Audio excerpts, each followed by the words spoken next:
You're now listening to the Hot Take Podcast with Stephen Blake, your source for everything fantasy football. Here are your hosts, Stephen Taroni and Blake Sullivan. Welcome. This is the Hot Take Podcast. My name is Stephen Taroni, the fantasy professor, and I am excited for today's show, folks. So, we have Eliot Crist on the show, so another big guy in DFS, obviously, and we're gonna get to him a little bit later. We're gonna talk some of his guys. We're gonna talk some preseason.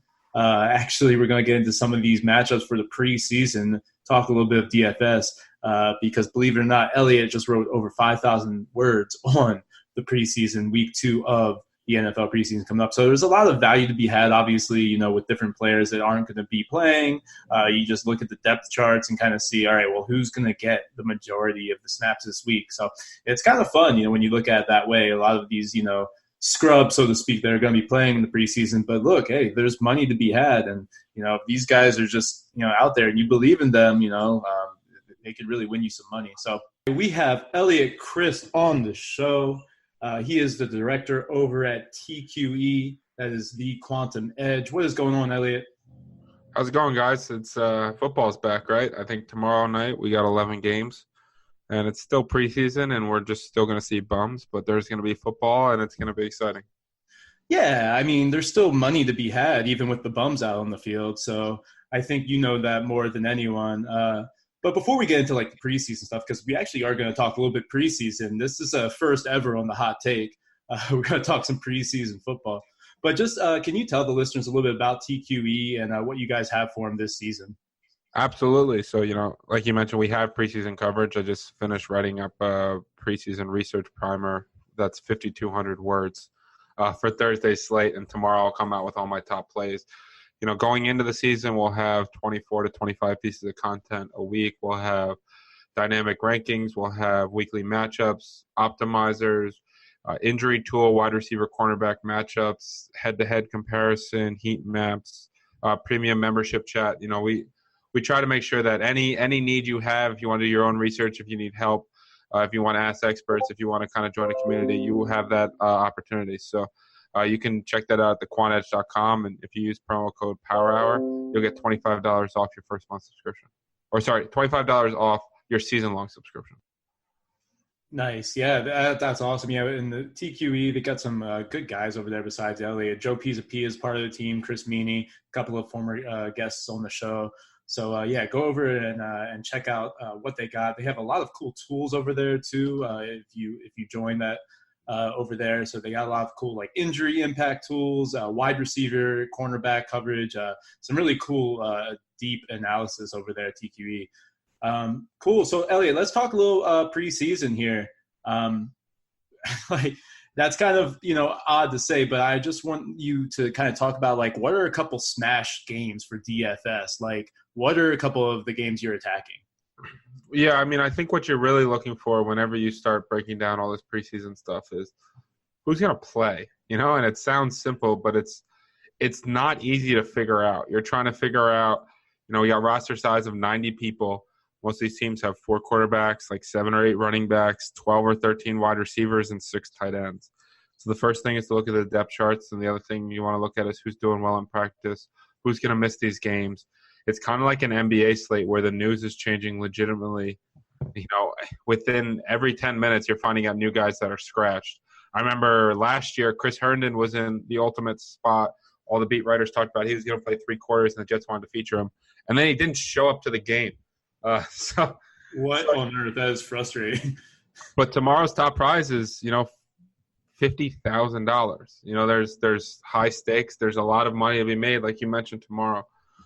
So a couple guys I really like, Joe Webb of the Texans. A.J. McCarron just broke his hand or whatever happened to his hand. He's out for the preseason. They signed the quarterback at Ole Miss today, but I'd be shocked if he plays much.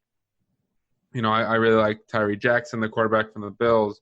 A couple running backs I like. Bo Scarborough's the only running back available in Seattle. Carson won't play. Penny will barely play. McKissick is most likely out. CJ Prosise is injured again. Travis Homer is injured. Like they're out of players, and that's a situation that you want to monitor. Green Bay's really low on running backs. There are obviously receivers as well. That a couple guys that I'm interested in are Javon Wims, Brandon Powell. At the tight end position, it's honestly, if your guy at tight end catches like 2 or 3 passes, you have the best tight end of the week. So the tight end position's a complete punt. You want to really look at low end depth charts. You can look at the Bills and the Browns, and if I'm going at the defensive position, the thing I'm all about is how bad are the other team's quarterbacks, and that's what I'm really looking to attack. So a team like the Jets, while I don't think their defense is anything special, that's not really what you're looking for as much. I'm just looking at the fact that Daniel Jones I don't really believe in, and Kyle Lauletta is pretty terrible. So, I think they have an opportunity to make some mistakes and attack rookie quarterbacks.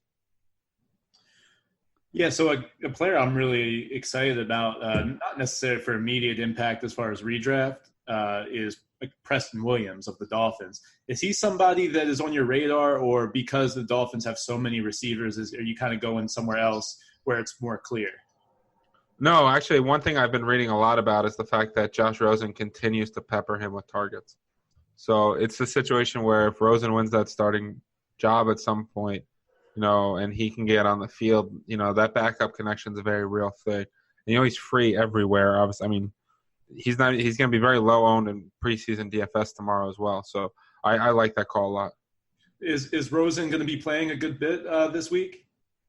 So one of the things that's really difficult about preseason is the fact that we don't know that many people's playing times until tomorrow. So there's a ton of adjustment that'll happen, which is why I put out that whole research stuff and all the camp notes and injuries on all these different teams. But tomorrow it could look completely different. So I would anticipate him playing a quarter and a half or two.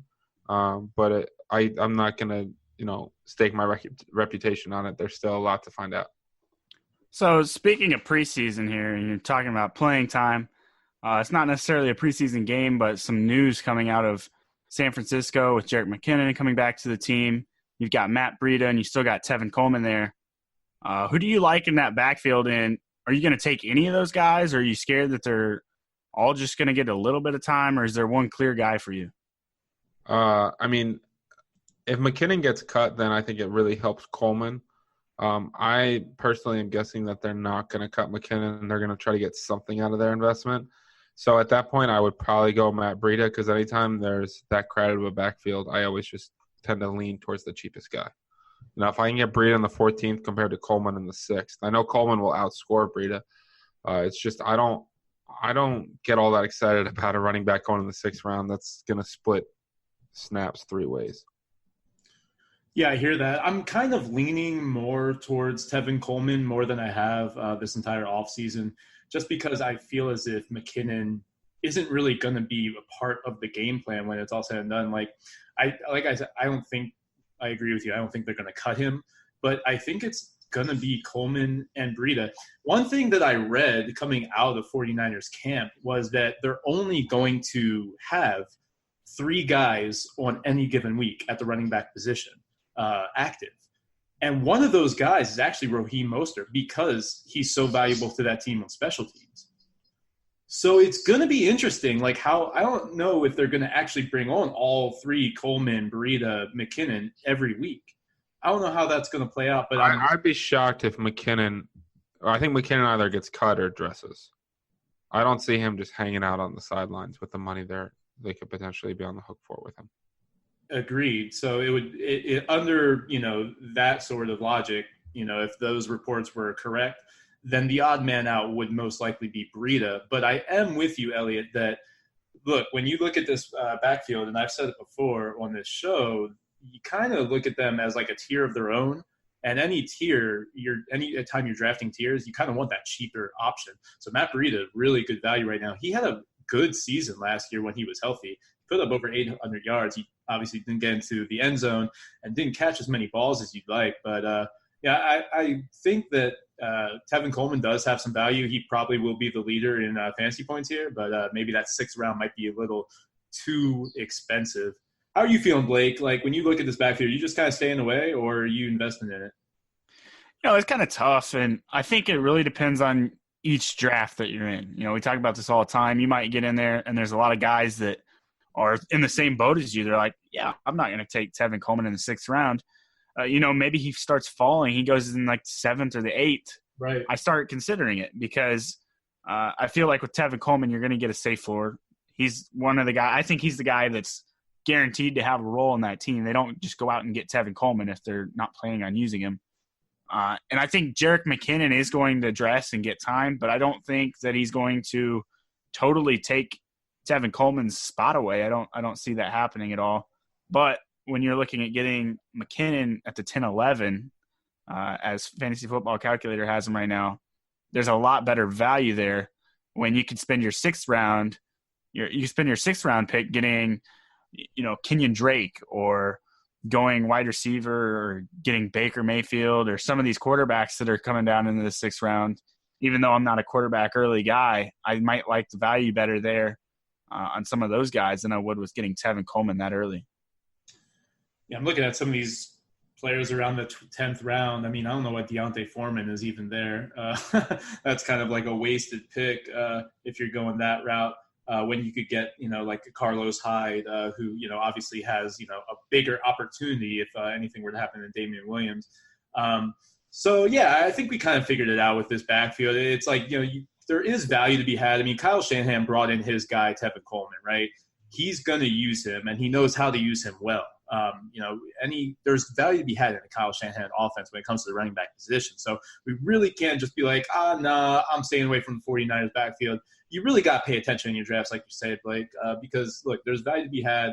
Kyle Shanahan running backs put up fantasy points. A couple years ago, 2017, Carlos Hyde was running back 10. He was just peppered with targets. He got a lot of volume. So, look, yeah, one injury could really open up some things for one of these guys. Let's talk about another running back, and I think their touch is a lot clearer for this guy. That's Kerryon Johnson. So we know that Theo Riddick was cut. Everyone was kind of waiting on that. And now that Kerryon has path to a lot of targets. So, Eliot, I want you to just talk to us here. Should we pump the brakes on Kerryon and that rising ADP? Because he's going to be, potentially back in the 2nd round after these preseason games. He could be in the back of the 2nd round. He's early 3rd round right now. Are you buying him at that ADP? I really preferred him, the late 3rd, early 4th, where I was getting him a month ago, because there's a lot of talk that Theo Riddick might get cut. They like Ty Johnson, though. I don't necessarily think he's not going to take the full Theo Riddick role by any means. A couple concerns is, what's going to be the goal line situation for Detroit? Because last year it was LeGarrette Blount, and Blount historically was a good goal line back, but the last couple of years he's been historically inefficient.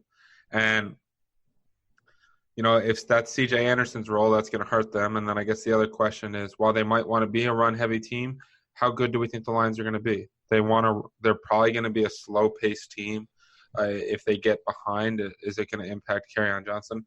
I think that the 3rd round is safe, but if he gets in the 2nd round and I have to choose him over, Nick Chubb, Dalvin Cook, Joe Mixon, or any of those guys, I think that he's behind those guys. So, I got some exposure to him early. I always have a rule of thumb that I don't want to chase a guy crazy up ADP, especially for, I get why he's rising, but I think it shouldn't be a shock that Theo Riddick was cut. There's been talks all off season about it. Yeah, agreed. I think there were people that were taking credit for it, oh yeah, I'm some sort of I can predict the future because they cut Theo Riddick. Man, we saw that coming for months. I don't know what you're talking about. But with Kerryon, it's what I really like in him is the receptions, obviously, because without Theo Riddick, you have to predict that he's going to have more or at a better pace than last year. So he had 32 last year in 10 games. I really could see a situation where Kerryon gets close to that 60 reception mark. And then you're talking okay, he could return value in that late 2nd round. But I do lean with you, Eliot, and this is just good advice in general. Don't chase a player. You really have to change your mind and change that kind of thinking. You can love a player all you want all offseason, but if one thing changes and his ADP rises too much, you got to get off of it. You can't just stick with your guns and be no, I'm with this player, because it could just end up bad for you. Eliot, Kerryon or Damian Williams straight up? Damian Williams. Okay. Damian Williams has the most valuable spot in the NFL. Yes. And I know you guys were talking a little bit about Carlos Hyde. His hamstring, he's back on. I know today Carlos Hyde was ahead of him on the depth chart and running a little bit more, but that's expected on your first day back. Andy Reid all offseason talked about he earned the reps. Could Carlos Hyde be fantasy relevant? Absolutely. Whoever plays running back for the Chiefs will be fantasy relevant. If Damian Williams does get 70+% of the snaps with his receiving ability, his speed, he's going to be, a game-breaking back in this league because that offense is going to score so many points, and who's ever back there, the team's not going to worry about the run game. So I really like buying Damian Williams on a dip, and I'm willing to, bet that he gets that role. And if he does and he goes in the third round, he's going to be one of those guys that's really tough to beat. Yeah, I mean, there's definitely two sides of the coin. We could look back at this season and be like, wow, Damian Williams was a bust in that second round. Or we could be like, man, because he could easily be like next year, if he just balls out this year, which he could do in this situation, he's going to be a first-round pick next year. There's no question about it. Like if we said that guaranteed right now, Damian Williams gets 75% of snaps for the Kansas City Chiefs, no matter what, right? He's probably a first-round pick. Right. No doubt. Like he's got ceiling built into his cost. Yeah. I mean, that's where Kareem Hunt was. We knew, or we thought we knew, that the workload that Kareem Hunt was going to have, and he would have if he didn't get suspended. So, he was going in the back of the first round. So now we're kind of getting that discount, if you look at it that way, that you're getting that round discount compared to that late first round pick that you had to pay for Kareem Hunt. Now you're getting that Chiefs running back at the end of the second round. There's definitely that logic, but then there's the other side of the coin where it's like, man, he's never had more than 50 touches in a season.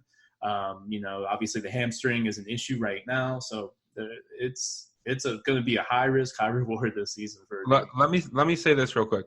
If you're like me, you've already done hundreds of drafts, but if you're doing multiple drafts and you ignore the Kansas City backfield completely, you need to put down the drugs and start over. There is no like someone in this backfield, even Carlos Hyde or Darwin Thompson, and you can make the argument there's a 3-man split. Darwin Thompson getting 30% of the snaps in the Kansas City Chiefs backfield in the 18th round is gold. Right. Carlos Hyde getting 50% of the snaps in the Kansas City backfield in the 12th round is gold. Damian Williams getting 70% or more of the snaps, even maybe like 67% or more of the snaps, so 2/3 or more of the snaps in the second, third round is gold. Right. Like the team's going to score a ton of points, and the running back's going to be highly involved in the pass game. So, it's an unknown for sure. I'm willing to bet on Damian Williams, but teams I don't get Damian Williams on, which there are plenty, I'll look to Hyde or I'll look to Darwin Thompson. I don't want to completely ignore this backfield. Most definitely, yeah. No, I think Carlos Hyde, Darwin Thompson definitely are guys that you got to look at in the double-digit rounds because, it takes one more tweak to that hamstring for Damian Williams, and then you have yourself a lot of value there, and things will like kind of clear up in terms of path to touches for these running backs. Because at the end of the day, the two most correlated statistics to running back success are snaps and weighted opportunity. Right? And weighted opportunity is just, adjusting to scoring, whether it's PPR or half-point PPR or standard for the value of a target compared to a carry. And these guys are going to be high, they're going to have that, and then they're going to have touchdown equity in the league's highest scoring offense. I think the nice thing with Damian Williams, if you're looking at him and Kerryon Johnson both in that same range, is you're looking at the guys behind them, where, you're talking about snap percentages where you might get 67% for Damian Williams because I don't think those guys behind him are going to take more than 30 or 35%. And so that's pretty realistic. As long as he stays healthy, he's going to be in that offense. They're going to be in the red zone a lot. So touchdown upside's there for sure. The thing that worries me with Kerryon Johnson is, I actually kind of like that Detroit offense to bounce back a little bit. But it's definitely not as safe of a floor when you're looking at the total offense And I think C.J. Anderson could easily take 40 to 45 to 50% of those snaps. And I actually am really high on C.J. Anderson going into this year. And you talked about LeGarrette Blount being kind of that goal line threat, where this year I think C.J. Anderson is going to step into that role. And that could hurt Kerryon Johnson quite a bit, even though he's a good receiving back. Given that their ADPs are 2.10 and 3.02 respectively, I'll pay up just a little bit more for Damian Williams. Yeah, it's a good call. No, I think if you look at it, like if both backs are healthy, 100%, it's going to be Kerryon that's not getting as much as a snap percentage, snap counts. It's going to be C.J. Anderson's definitely going to get work. And you brought up Ty Johnson earlier, Elliot. Yeah, I think they like him over there. They definitely do if they cut Theo Riddick, because I think that's kind of the satellite back for them now is Ty Johnson.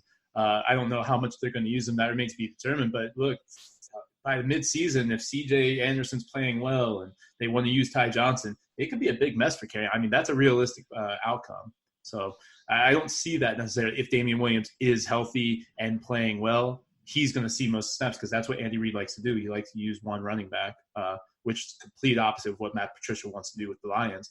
The only thing that Kerryon has for himself is that he's so much more talented than the other two guys. So, like, if he just balls out, he will hopefully just not be able to get off the field because he's playing so well.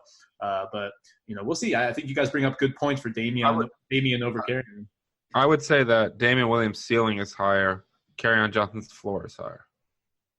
I think that's the perfect assessment. So definitely when you're going into draft, that's probably what you want to go with right there is, are you playing for the floor or are you playing for the ceiling? And like we always say, scared money, you don't make money. So we're ceiling guys. Yeah, if your second round pick better be a fucking ceiling play. Right. So you can get floor guys, right? If you want to get a floor guy, draft Lamar Miller in the 7th or 8th round. Right. Exactly. Yeah, so while we're on the running backs here, I want to get your guy. So the one guy you're drafting, doesn't matter what round, whether you're just loving his value or whether you're reaching for him, doesn't matter. Who's your guy at the running back position this year? Tony Pollard. Wow. Wasn't expecting that. But I know, but I figured we'd have some fun, right? Like, I mean, I could tell you. Right. Saquon Barkley is the guy I always take one-on-one. Yeah. Or I could tell you I have a lot of Damian Williams. But there are two guys. Okay, so Tony Pollard and Chase Edmonds are two of my highest owned running backs.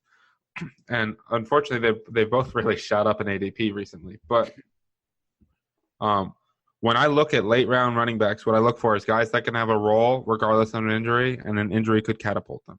Right. So if we look at Edmonds, we're looking at a guy who's the backup running back on a team that's probably going to lead the league in pace or plays if they have anything to say about it. I mean, they're talking about 85, 90 players. They're smoking crack if they think they're getting that. But let's say 75 plays. David Johnson will probably play 75% of the snaps, which leaves Edmonds with 25%. They really like him. They also plan on playing Johnson a lot in the slot this year. So Edmonds is going to be involved in that offense. And in the 15th, 16th, 17th round, he's a guy that, especially in best ball, is going to have some weeks where he pops because he's going to be involved in a high-scoring offense. And that David Johnson injury is going to, catapult him into a league-winning type player. Yeah, I think that standalone value with the upside of going into an expanded role is what people want out of Darrell Henderson. And now we're seeing, like, on the depth chart, he's, like, real low for some reason. I don't know what's going on with that. I don't know if there's, we should really look into that. But let's see how this preseason shakes out and what happens with Henderson.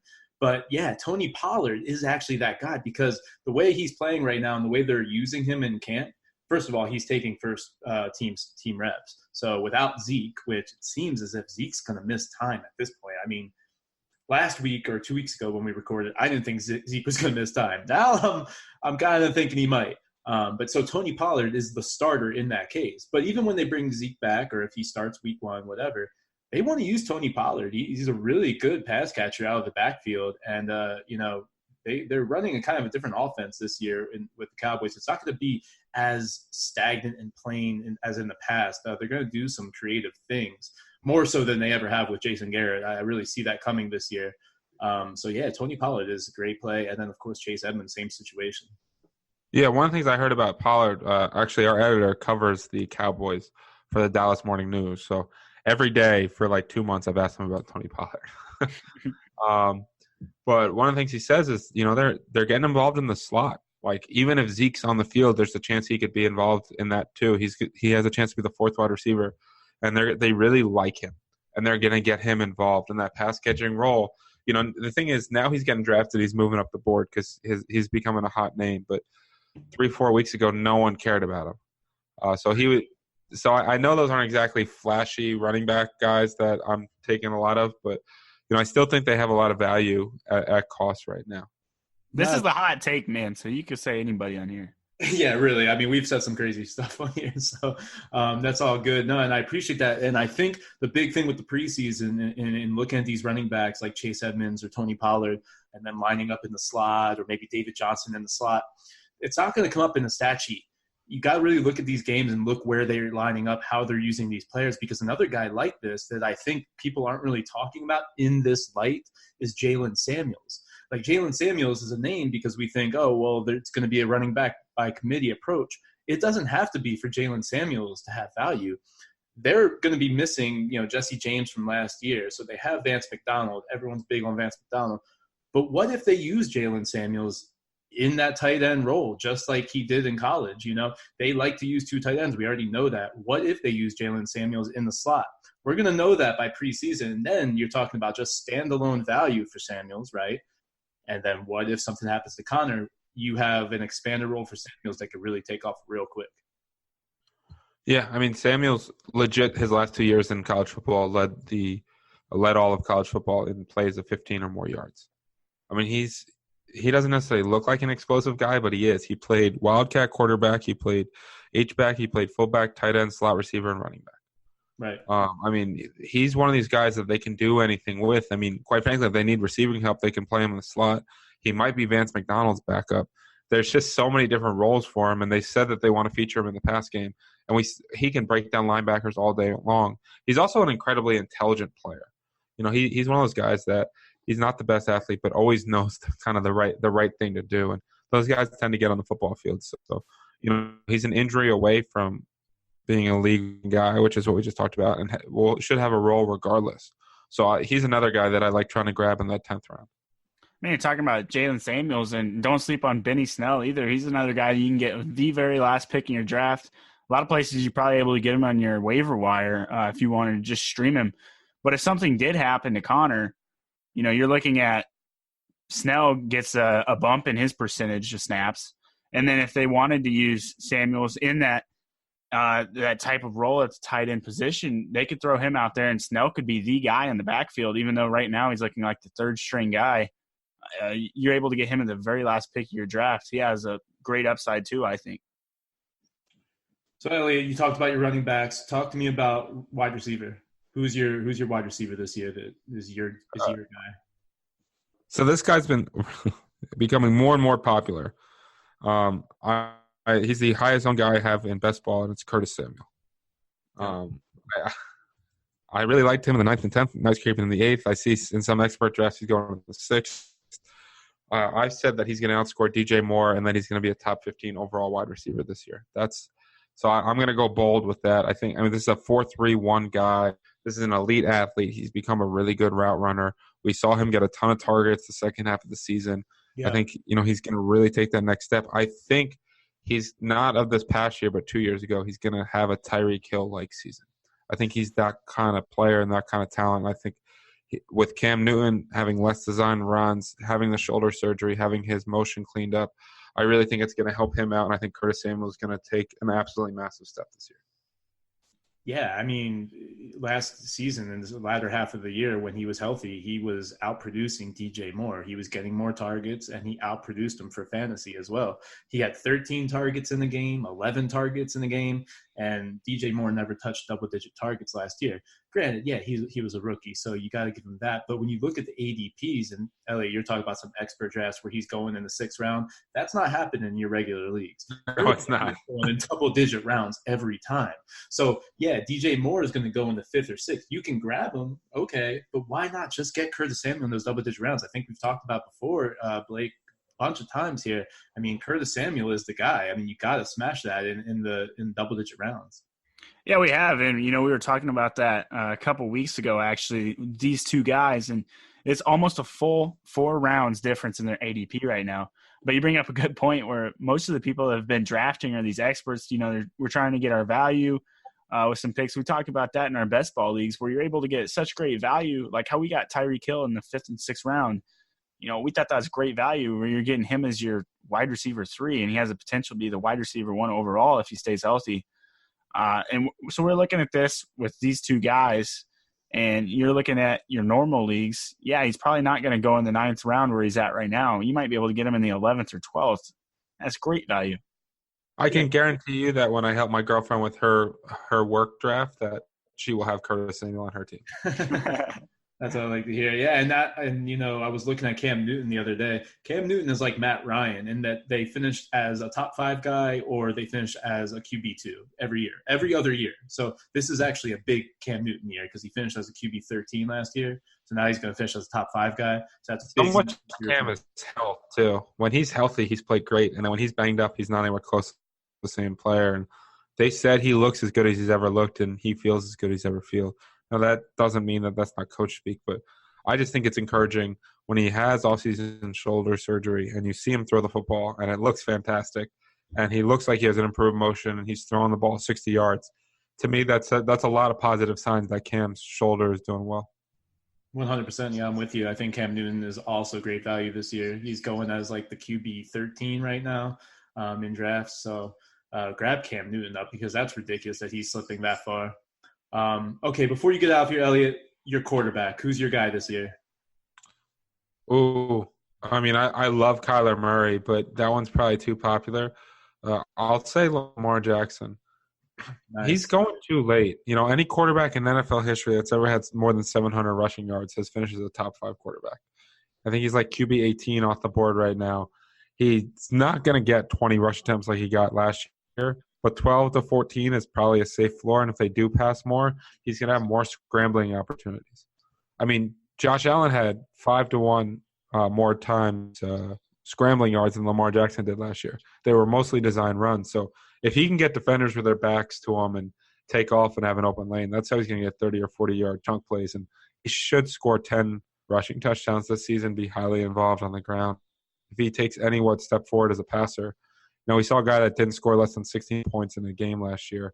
He's got 30-point upside, even if he's not a very good NFL quarterback. I think he's a steal as a QB2 at least on your team. I'm not comfortable taking him as my number 1 just in case something happens with him. I don't like running quarterbacks scare me a little bit, as far as injury concerns if they get smashed 20 times a game. But, the thing with Lamar Jackson is I've been watching some of this video of him. He is throwing the ball better.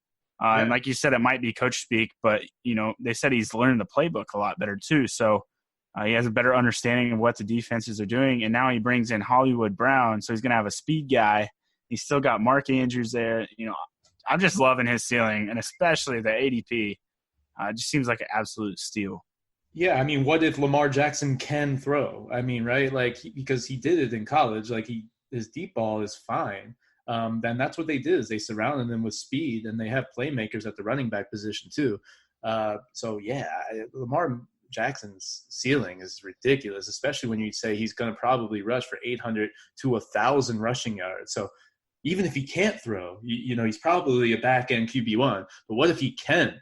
Then you're talking about he's maybe close to a top 5 guy. That's in his realm of possibilities. So, I mean, when you draft a quarterback, you want to draft for the ceiling, especially if you're going in the late rounds. Why not get a guy who you think has top 5 upside? Lamar Jackson has top 5 upside. Yeah, I mean, I think with Lamar Jackson, too, is that, he's basically an RB2 that's going to throw the ball 20 to 30 times a game. You got to love Yeah, I mean, and I get it. You don't want to go fragile with Lamar Jackson. You definitely want to make sure you have another quarterback. I mean, I think pairing him with Dak Prescott is incredibly smart. I mean, we're talking about a QB1 3 straight years. Never been the QB1 overall any week in his career, but his rushing floor, he scored 6 rushing touchdowns 3 straight years. Like we talked about earlier, he's going to be in a more friendly offense. I think Dak Prescott and Lamar Jackson makes a ton of sense as a floor-ceiling combo. I love it. Eliot Crist, TQE. Tell everybody where they can find you on Twitter, bro. Absolutely. You can follow me on Twitter at Eliot Crist, ELIOTCRIST, and all my work at thequantage.com. Awesome, man. Thanks for coming on to the show. On behalf of Blake Sullivan, Eliot Crist, my name is Steven Tironi. This has been the Hot Take Podcast.